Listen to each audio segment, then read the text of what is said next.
안녕하세요. 저희는 현재 미국 동부에서 거주 중인 가족입니다.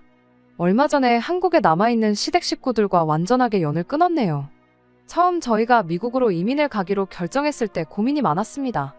지금이야 한국도 잘 사는데 뭐하러 이민은 가느냐고들 하지만 저 때는 아니었거든요. 그때는 분명 인생 역전의 기회가 있었어요. 형편이 어렵긴 했지만 저희가 사실 이민까지 생각할 정도로 어려운 상황은 아니었어요. 하지만 아주버님의 무리한 사업 욕심 때문에 저희까지 희생해야 하는 상황이 오게 되었고 그때 겪었던 혹독한 시집살이에 질려서 이민을 결심하게 되었습니다. 원래 남편하고 처음 결혼했을 땐 작은 방 하나 구해서 신혼생활을 시작했었습니다. 남편이 둘째다 보니 사실상 시댁하고는 크게 엮일 일이 없었어요. 시부모님은 장남인 아주버님이 모시고 살고 있었거든요. 장남의 책무를 떠나서 아주버님이 사업한다고 시댁 전 재산을 끌어다 쓰고 있었던 상황이었다 보니 어떻게 보면 그게 당연한 거나 마찬가지였죠. 저희는 그런 아주버님네와 비교하면 시댁 지원은 일절 받지 않고 시작했기에 조금 없이 살았던 편이긴 했지만 그래도 저희 나름대로 행복하게 잘 지내고 있었습니다. 없으면 없는 대로 행복을 찾으며 살고 있었죠. 그런데 하루는 형님네가 저희 집까지 찾아와서 굶어 죽게 생겼다며 하소연을 하더라고요. 그럭저럭 잘 돌아가는 줄 알았던 아주버님 사업이 알고 보니 빚 좋은 개살구나 마찬가지였던 거예요. 일단 인건비라도 줄여보겠다고 직원들을 전부 해고시켰는데 막상 그렇게 하고 나니 일손이 딸려서 사업을 돌리기가 힘든 상황이었답니다. 그러면서 저희 남편 보고 사업 자리 잡을 때까지만 좀 도와달라고 찾아왔던 거예요. 그 덕에 남편이 멀쩡히 잘만 다니고 있던 직장을 그만두고 아주버님과 같이 일을 하게 되었죠. 문제는 아주버님 사업이 누구 월급 제대로 챙겨줄 만한 형편도 아니었다는 거였어요. 남편이 뭐 해결사도 아니고 전문 경영인도 아닌데 남편이 가서 도와준다고 해서 망해가는 사업이 갑자기 살아나거나 할 리가 없었습니다.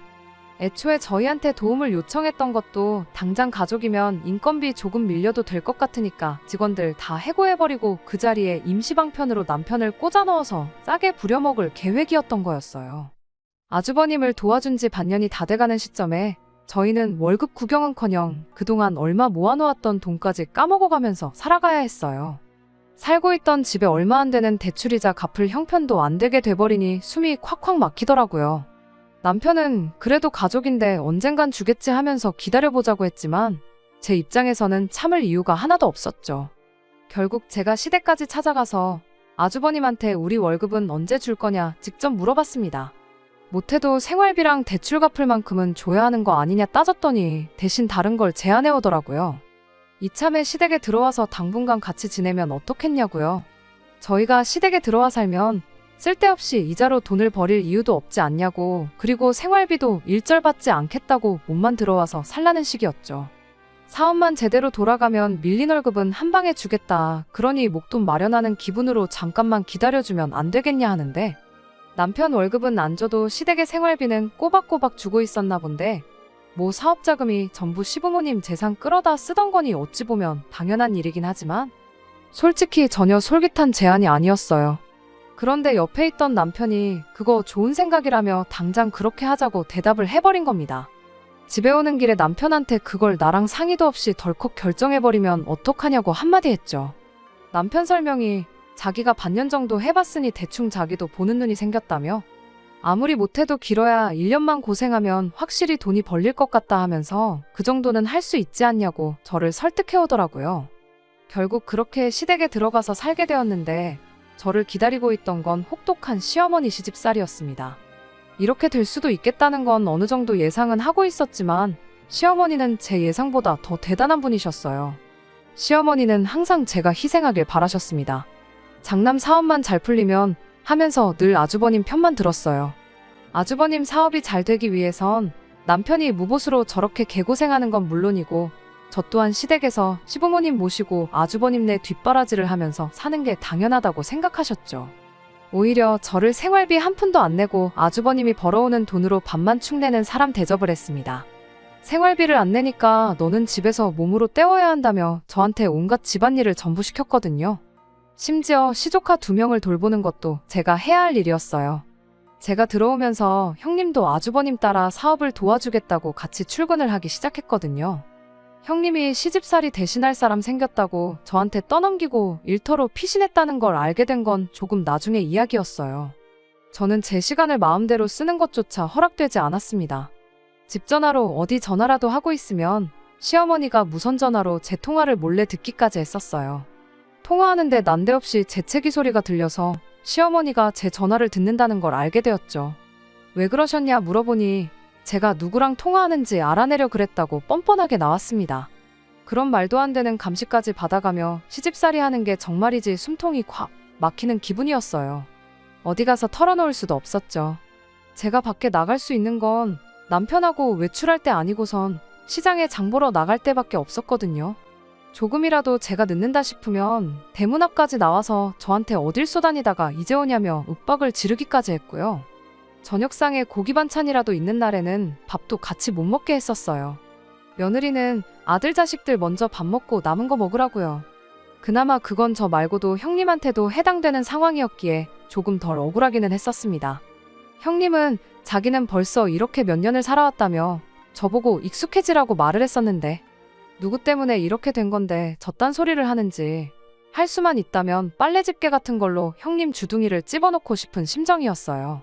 하루하루 혹독한 시집살이에 지쳐가는 가운데 그 지옥 같은 10월들을 탈출할 수 있는 기회가 찾아왔습니다. 하지만 그게 좋은 소식은 아니었어요.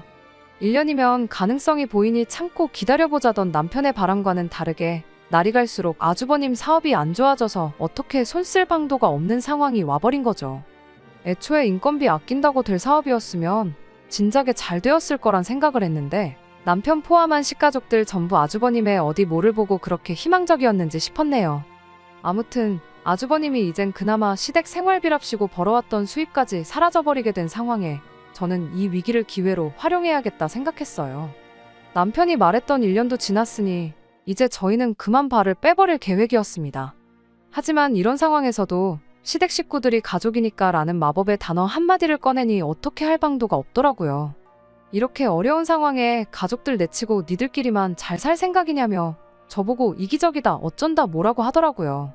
이럴 때일수록 가족들끼리 똘똘 뭉쳐서 힘을 합쳐야 하는 거 아니겠냐는 말도 안 되는 궤변으로 제 남편을 구워 삼기 시작했죠. 여태까지 우리가 흩어져 살았냐, 한 집에 똘똘 뭉쳐서 온 가족이 아주버님 사업에 매달려 있지 않았느냐고. 그 덕에 이젠 온 식구가 굶어 죽게 생겼는데 뭘 더 어떻게 하자는 거냐고 한마디 받아쳐보긴 했지만 애석하게도 남편은 이미 가족이라는 말이 나온 순간 마음이 약해진 듯 보였습니다. 어차피 아주버님 사업으로 땡전 한 푼 못 벌어오는 거 아니냐고, 무슨 뾰족한 수라도 있느냐고 대놓고 물어봤어요. 무슨 대답을 할지 궁금했는데 결론은 돈이었습니다. 일단 남편이 다른 직장을 구해서 돈을 벌어가지고 오라는 소리였습니다. 독립해서 나갈 생각하지 말고 남편 보고 나가서 돈 벌어오라고, 그리고 시댁 생활비를 대라는 거였죠. 그동안 아주버님이 벌어온 돈으로 무임승차 해왔지 않느냐는 헛소리를 하는데도 남편이 그럼 내일부터라도 직장을 알아봐야겠다는 답답한 소리를 하더라고요. 그걸 보고 있자니 속이 뒤집어지는데 그래도 남편이라고 저러고 있는 걸 보니 가여워서 최대한 양보해주기로 했어요. 대신 저도 계속 당하고 살 수는 없었기에 시부모님하고 아주버님네한테 3가지 조건을 걸었습니다. 첫 번째는 남편뿐만 아니라 저도 같이 맞벌이를 하겠다는 거였어요. 남편 보고 직장을 구해 돈을 벌어오라는 소리는 결국 아주버님은 끝까지 자기 사업을 포기할 생각이 없다는 거나 마찬가지잖아요. 말인즉슨 한동안은 남편 혼자벌이로 시부모님과 저희들, 아주버님네에 딸린 시조카들까지 먹여 살려야 한다는 소리였는데 남편이 혼자 번다고 해봐야 얼마나 벌겠어요. 딱 생활비 내고 나면 땡전 한 푼 안 남아서 과자 한 봉지도 겨우 사 먹겠구나 싶었죠. 저는 그렇게는 못하겠다고, 애초에 아주버님 사업만 아니었으면 우리끼리는 아무 문제 없이 살았던 거 아니었겠냐고. 그러니 저도 맞벌이를 하겠다고 했던 거죠. 그러면 남편이 벌어오는 돈으로 시댁 생활비를 대고 제가 번 건 제가 버는 대로 따로 저축을 하겠다는 뜻이었어요. 겸사겸사 그걸 기회로 지긋지긋한 시댁 식모살이 노릇도 탈출하고 정말 시댁과 연을 끊어야 할 때가 오면 적어도 손에 돈 몇 푼은 쥐고 있어야겠다는 생각이었거든요. 두 번째는 아주버님 사업에 대해서였어요. 두 번 다시 아주버님 사업에는 얽힐 생각 없다고요. 사업이 풀리게 되더라도 남편이 다시는 아주버님 사업을 도울 일은 없을 거고 우리는 그 길로 독립해서 나가 살겠다는 소리였죠. 괜히 또 남편을 데려다가 쓰겠다고 무보수로 부려먹을 건덕지를 아예 없애버린 겁니다. 마지막 조건은 남편이 여태껏 2년 가까이 받지 못한 월급에 대한 차용증을 써달라는 거였습니다. 그동안 준다 말만 했지 구경도 못 해본 그 돈 말이에요. 그건 저희가 아주버님께 빌려드린 걸로 하겠다는 뜻이고 언젠가는 꼭 받아내겠으니 증거를 남겨놓겠다는 뜻이었죠. 차용증 작성하면 공증까지 받아놓기로 확실하게 짚고 넘어갔어요.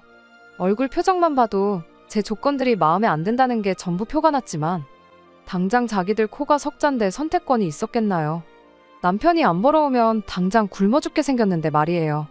그 3가지 조건이 없으면 가족이고 나발이고 나는 모르겠으니 싫으면 싫다고 대신 저희는 당장 나가 살겠다고 강하게 나갔더니 결국 그렇게 하겠다고 하더군요. 그렇게 저는 지긋지긋한 10월대에서 탈출을 하게 되었습니다. 그리고 그 덕에 평생의 은인을 만나게 되었죠. 제가 출근하게 된 회사 사장님이었는데 가족이라는 이유 하나만으로 땡전 한 푼 안 주고 저희를 부려먹었던 시자들과는 다르게 물심양면적으로 저희를 도와주던 은인이었습니다. 여전히 퇴근하고 집에 돌아가면 어느 정도 집안일을 도와야 했지만 10월대에서 탈출했다는 해방감 때문인지 일터에 나가는 게 그렇게 행복할 수가 없었어요. 일이 힘들어도 콧노래가 절로 나올 정도였죠. 그런 제 모습을 사장님이 엄청 좋게 봤던 거예요. 세상에 일터에 나와서 이렇게 밝게 일하는 사람은 또 처음 본다면서요. 그러면서 자연스럽게 사장님과 친분이 생기게 되었고 새로 구한 직장에서 먼저 일하고 있던 남편도 이쪽으로 데려와 사장님 밑에서 같이 일하게 되었습니다. 사장님은 저희 부부를 정말 좋게 보셨고 이따금씩 저희를 식사에 초대해주고 그랬습니다. 자연스럽게 사장님네 가족들과도 친해지면서 저희가 현재 처한 상황에 대해서도 살짝 이야기를 했던 적이 있었죠. 그랬더니 사장님이 그렇게 지낼 바에 그냥 나와 사는 게 더 낫지 않냐고 물어왔어요. 그러면서 조심스레 미국 이민 이야기를 꺼내더군요. 사장님의 친척분 중 한 분이 미국에서 사업을 하고 있는데 그 사업을 확장하면서 믿을 만한 사람이 필요한 상황이라며 괜찮은 사람이 있으면 소개 좀 시켜달라는 부탁을 받았답니다. 조건도 괜찮아서 저희 부부가 딱 생각이 났대요. 저희 2사람이라면 거기에서도 잘 해낼 것 같다고요. 그때야 말씀은 고맙지만 저희가 이민은 생각해 본 적도 없고 영어 한마디도 제대로 못할 텐데 거기서 어떻게 지내겠냐고 좋게 거절을 했었습니다. 그런데 그 일이 있던 뒤로 며칠이 지나서 이 지긋지긋한 시자들을 끊어낼 수 있다면 무엇이든 할 수 있겠다고 생각을 고쳐먹게 되었고 그렇게 이민을 가기로 결심을 하게 되었습니다. 당시 남편은 출장 때문에 집에 없었고 저는 일 때문에 퇴근이 조금 늦은 상황이었어요. 퇴근하고 와서 저녁 식사를 하려고 했는데 웬일로 시어머니가 밥을 다 차려주겠다고 하더라고요. 제가 출근하면서 시어머니와 사이는 더 안 좋았었어요. 시어머니가 며느리가 2이나 있는데 내가 왜 집안일을 해야 하냐고 집안을 한번 뒤집어 놓은 적이 있었거든요. 하지만 제가 걸었던 3가지 조건 때문에 저한테 일 나가지 말고 집안일이나 하라는 말을 할 수 없는 상황이었죠. 그 덕에 저한테 시집살이 떠넘기고 아주버님 사업으로 피신했던 형님이 다시 붙잡혀 들어와서 집안일을 해야 했습니다. 당연한 거긴 하지만 시조카들도 직접 자기 손으로 돌보게 되었고요. 그것 때문에 형님이 저한테 앙심을 품고 있었다는 건 눈치채지 못하고 있었습니다. 아무튼 시어머니가 갑자기 제 저녁밥을 챙겨주신다니 무슨 바람이 불어서 저러시나 했어요. 사람이 갑자기 변하면 죽는다는데 걱정까지 되기 시작했죠. 그런데 역시나 밥 차려준 걸 보니 사람이 갑자기 변한 건 아니구나 싶었습니다. 그날 저 퇴근하기 전에 먼저 저녁 식사를 하고 먹다 남은 잔반들을 그대로 저 먹으라고 내주셨거든요.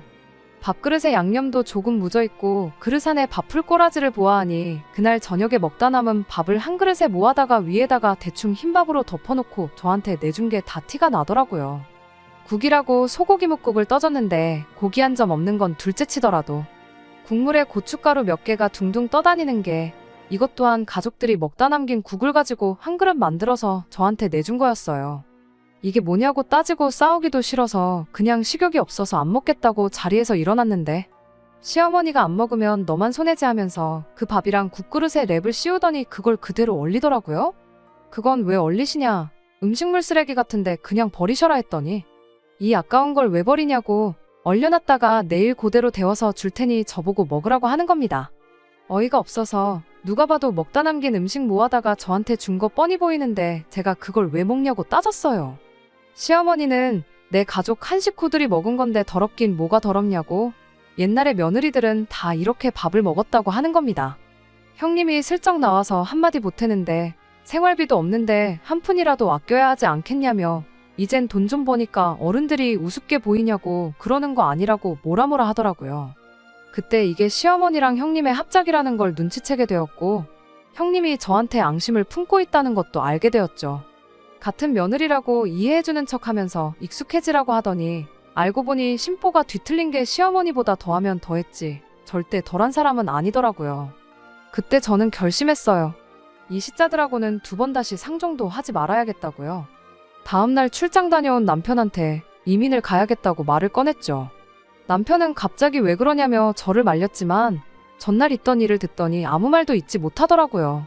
하기야 세상 어떤 남편이 그 상황에서 어떻게 자기 가족들 편을 들 수 있겠나요. 아무튼 나는 이제 당신 가족들하고 엮이고 싶지도 않고 가족 앞에서 마음 약해지는 당신 때문에 내 스스로까지 희생할 생각 없다고. 이렇게 사람 대접도 못 받고 살고 싶은 생각은 추호도 없다고 딱 잘라 말했어요. 굳이 한국에 남아서 가족들 돕고 싶다면 나도 말리지는 않겠다고 대신 나는 더는 할 생각 없으니까 할 거면 혼자서 실컷 하라고 했죠. 저는 이혼을 해서라도 이 기회를 놓칠 생각이 없다고요. 남편도 그제서야 저한테 사과를 해왔어요. 가족도 아닌데 자기 때문에 그동안 고생 많았다고 이제는 진짜 제 편이 되어주겠다고 말이죠. 그날 당장에 출근해서 사장님 찾아가 미국 그까짓 거 거지 같은 시댁에서도 살았는데 거기서 내가 못 살 게 뭐가 있냐고 이민 가겠다고 도와달라고 말했어요. 사장님도 당장에 저랑 남편 2사람이 빠지면 직원을 새로 구해야 하는 상황이었지만 저희같이 열심히 사는 사람들 잘 풀리게 도와주고 싶었다며 자기 일처럼 기뻐해 주셨고 그날 그쪽에 있는 친척분들한테 전화해서 유선상으로 저희를 소개시켜줬습니다. 당장 수중에 돈이 얼마 없던 상황이라 1년을 더 시댁에서 참고 견디며 살았습니다. 이민 가겠다는 말은 시댁에 이런 방구 꺼내지도 않았고요. 그나마 전세금 뺀 거 얼마 있던 게 있어서 시간을 많이 단축할 수 있었죠. 비행기 표 끊어놓고 출국하기 1달 전에 시댁에 처음 통보를 했던 그날 눈이 휘둥그레진 시어머니와 형님 얼굴을 잊을 수가 없네요. 아주버님은 조금만 더 하면 사업이 일어날 것 같은데 조금만 더 있어줄 수 없느냐고 생활비 좀 더 벌어다 달라는 부탁들 올려서 말을 해왔어요. 형님도 옆에서 이제 우리는 뭐 먹고 사냐는 식으로 나오길래 잔반 남으면 버리지 말고 얼려뒀다가 그거 드시면 되는 거 아니냐고 후련하게 한마디 해줬습니다.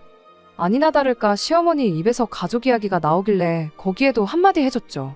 가족 이야기는 가족 대접 해줬을 때나 꺼내시라고 이만큼 해줬으면 충분히 가족에 도리한 거 아니겠냐고 한마디 해줬죠. 당장 마음 같아서는 공증받은 차용증도 있겠다 그 돈까지 싹 다 받아내고 가고 싶었지만 거기까지는 참았어요.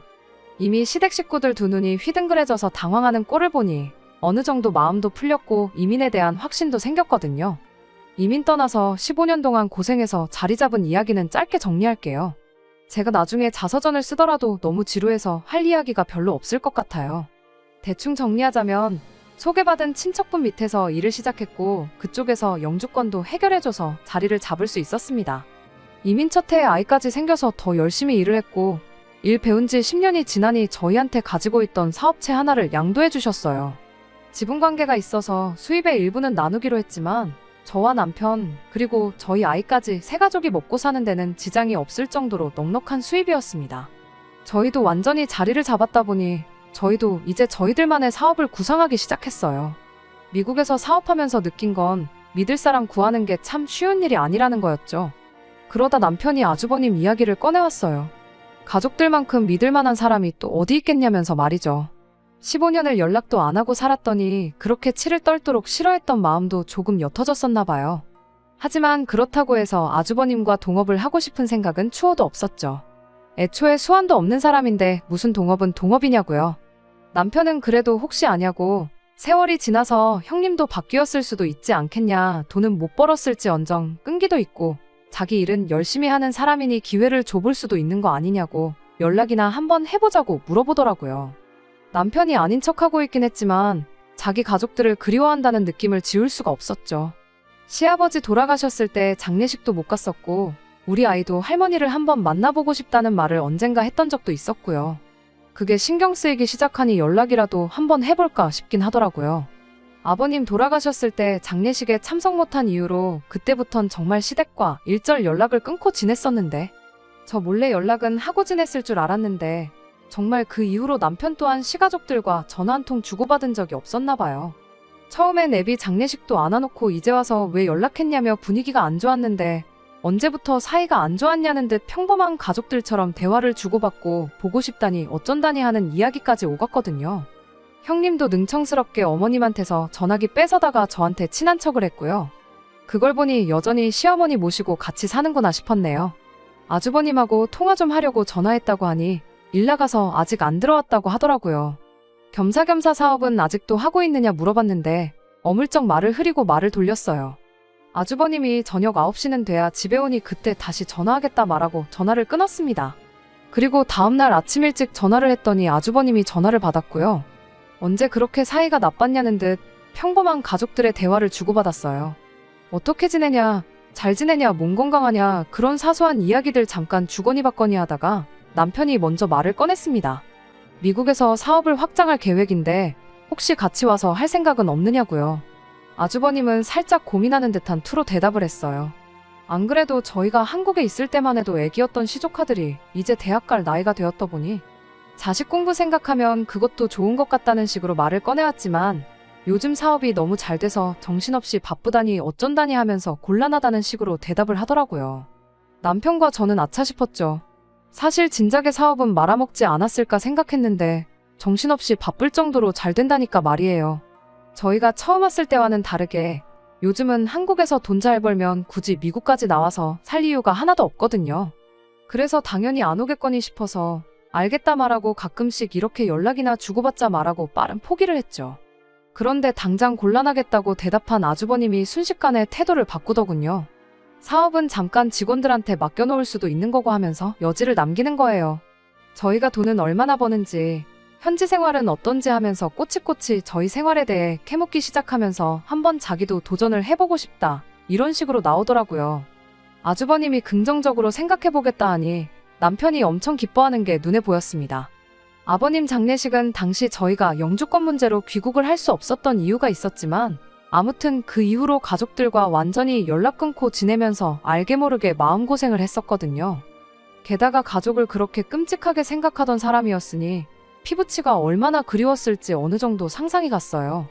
아주버님이 일단 현지 생활이 어떤지 보러 오겠다고 이야기를 했는데 남편이 참 들떠 보이더군요. 집에 방이 하나 남았다 보니 그 방을 쓰게 하면 좋겠다고 어디서 TV랑 침대 같은 걸 얻어와서는 싱글벙글 방을 꾸미고 그랬거든요. 그리고 아주버님이 오기로 한 그날이 왔어요. 모처럼 저도 큰맘 먹고 공항에 따라 나갔는데 정말 세월이 지나고 강산이 바뀌어도 이 집 구석은 구제불능이라는 생각이 들었습니다. 입국장에서 나온 건 아주버님이 아니라 시조카들과 그 뒤를 따라오는 시어머니였거든요. 버리고 갈 수는 없으니 일단 집으로 모셔오고 형님한테 이게 다 무슨 상황이냐고 전화해서 따졌죠. 형님은 뻔뻔하게 언성을 높이며 이젠 제가 시어머니를 모실 차례라고 하더군요. 저희가 가족들 상의도 없이 그렇게 미국에 가버리면서 자기가 지난 15년간 얼마나 개고생을 했는지 알고나 있냐면서요. 애들은 또 왜 보냈냐니까 시어머니가 앞으로 살아봐야 얼마나 더 살겠냐며 자기가 그동안 해온 시집살이에 비하면 얼마 되지도 않는 거 모르냐고. 그러니 그 보상으로 시조카들을 미국에서 대학 졸업까지 시켜서 한국에 돌려보내라는 되도 않는 소리를 하는 겁니다. 마지막으로 가족으로서의 도리를 다 하라는 말도 안 되는 소리를 늘어놓으면서 말이죠. 전화 끊고 이야기해보니 시어머니도 시조카들도 저희랑 아주버님네랑 다 이야기가 된 걸로 알고 있더군요. 하지만 이번에는 달랐어요. 제가 열받은 것보다 더 남편이 열받았더라고요. 그도 그럴 것이 남편에겐 이게 기회가 돼서 다시 가족들과 가깝게 지낼 마지막 기회라고 생각했던 것 같은데 누구보다 잔뜩 기대했었는데 그게 산산조각 나버리니 그 배신감이 컸나 보더라고요. 시어머니한테 말을 들어보니 애초에 아주버님은 저희 떠나자마자 사업 완전히 말아먹고 친구 밑에 들어가서 거기서 월급 받으며 일하고 있다는 사실을 말해줬어요. 애초에 사업이 잘 된다는 말도 다 거짓말이었고 시어머니 떠넘기고 애들 대학까지 보내달라고 되도 않는 계획을 세운 거였죠. 시어머니는 그 와중에 나도 미국에서 살고 싶은 생각 없다고 1억만 주면 그냥 혼자서라도 한국 돌아가서 살겠다는 말을 꺼내더군요. 남편이 당장에 표 끊어서 한국 다녀오겠다고 아주 단판을 짓고 오겠다고 난리도 아니었어요. 시어머니와 둘째쳐도 시조카들이 많이 난감해 보였습니다. 이야기 다 되었다길래 가라고 해서 갔는데 상황이 이 꼴이니 애들 입장에서 얼마나 눈치가 보였겠어요. 제가 돌봐줬던 건 기억도 안 날 테지만 그때 정이 붙어서 그런가 안쓰럽더라고요. 남편이 분노한 모습을 보니 이번엔 냅둬도 알아서 해결하고 올 것처럼 보이긴 했지만 확실하게 하기 위해서 저도 같이 따라가기로 했습니다. 조금 돈이 더 들긴 했지만 그 길로 5명 한국행 비행기표 끊어서 바로 다음날에 한국으로 갔어요. 저희가 시조카들이랑 시어머니 모시고 다시 집에 갔더니 형님하고 아주버님이 엄청 당황한 눈치더라고요. 가족들하고 상의도 없이 미국으로 떠나버려서 나한테 시집살이 독박으로 시켜놓고 도망갔으니 그 정도는 해줄 수 있는 거 아니냐고 따지길래 내가 팔자에도 없던 시집살이 하게 된 건 누구 때문인데 그런 소리를 하느냐고 한마디 했네요. 애초에 미국 떠날 때 저는 이혼까지 결심을 했었다고, 그게 그렇게 불만이었으면 이혼을 하던지 했으면 되는 거 아니냐, 그리고 그 시집살이 내가 시켰냐고, 시댁 전 재산 끌어다 쓰고 홀랑 날려먹었는데 다 그거 형님하고 아주버님이 자초한 거 아니냐고 따졌어요. 그랬더니 저한테 아주 미국 가서 살더니 위아래가 없어져서 왔다고, 아주 미국인이 다 됐다며 빈정거리더라고요. 더 들을 것도 없어서 저도 마지막 들고 있던 비장의 카드를 꺼냈죠. 이게 이런 데서 쓰일 줄은 생각도 못했어요. 아주버님이 남편한테 지급 안 했던 월급에 대한 차용증이요. 원금은 4천이었는데 땡전 한 푼 갚은 적이 없으니 이자는 이자대로 불어나서 계산해보니 1억 조금 덜 되게 받아내야겠더라고요. 그래서 시어머니한테 1억 드리겠다고 한 거, 이 돈 받아서 드린다고 했더니 시어머니가 그때부터 눈빛이 바뀌더니 제 편을 들어주기 시작했습니다. 시어머니 입장에서는 그래도 장남이라고 챙겨줬는데 난데없이 고려장 당한 기분이라 형님네가 괘씸했던 거고, 이 꼴 저 꼴 보기 싫으니 시어머니도 시댁집도 팔아버리고 그 1억 가지고 어떻게 혼자 살아야겠다는 생각을 하셨던 거예요. 그렇게 싫었는데 처음 시어머니가 제 편이 되어주니 또 그렇게 든든할 수가 없더라고요. 오랜만에 느긋하게 한국 관광이나 하면서 지내야겠다고, 우린 시간 많다고, 차용증도 있고 법대로 강제 집행 신청하기 전에 좋게 말로 할 때 떼먹은 내 돈 내놓으라고 했어요. 시어머니까지 옆에서 호달구지 법대로 하겠다고 강하게 나오지. 제 아무리 얼굴에 철판 깔고 있던 형님네도 어떻게 할 방도가 없으니 결국 전 재산 탈탈 털고 대출까지 받아서 제 돈을 갚아냈습니다. 거의 20년 만에 그 돈을 받아내니 감회가 새롭더라고요. 그때 4천이었으면 지금 가치로 따지면 훨씬 더 높을 테니 손해라는 기분은 지울 수가 없었지만 그게 뭐가 중요하겠어요. 잊고 지내던 돈 받아낸 건데 복권 당첨된 기분이었죠. 그 돈은 받아내서 시어머니한테 드리기로 했지만 저희는 돈 받자마자 곧바로 미국으로 돌아왔어요. 어차피 이제 진짜로 연 끊고 지낼 건데 1억 드리고 연 끊나 안 드리고 연을 끊어버리나 결국 똑같은 거 아니겠어요? 이후로 형님이며 시어머니며 계속해서 연락이 왔지만 하나도 안 받았어요. 보나마나 내 돈 내놓으라는 이야기 꺼낼 게 뻔했으니까요. 그렇게 시댁이랑 완전히 연을 끊고 살게 되었습니다. 남편 기분이 걱정되긴 했는데 의외로 덤덤히 이 상황을 있는 그대로 받아들인 모습이더라고요. 그걸 보니 저도 한숨 놓이네요. 그간 알게 모르게 남편이 혹시나 속으로 나 때문에 가족들과 멀어지게 되었다고 생각하면 어쩌지 하는 고민을 갖고 있었는데 이걸로 확실히 저 때문이 아니란 것을 남편도 알았을 테니까요. 끝까지 들어주셔서 감사합니다. 오늘의 사연은 여기까지입니다. 구독과 좋아요, 알람 설정 부탁드리고 더 좋은 사연으로 다시 찾아뵙겠습니다. 감사합니다.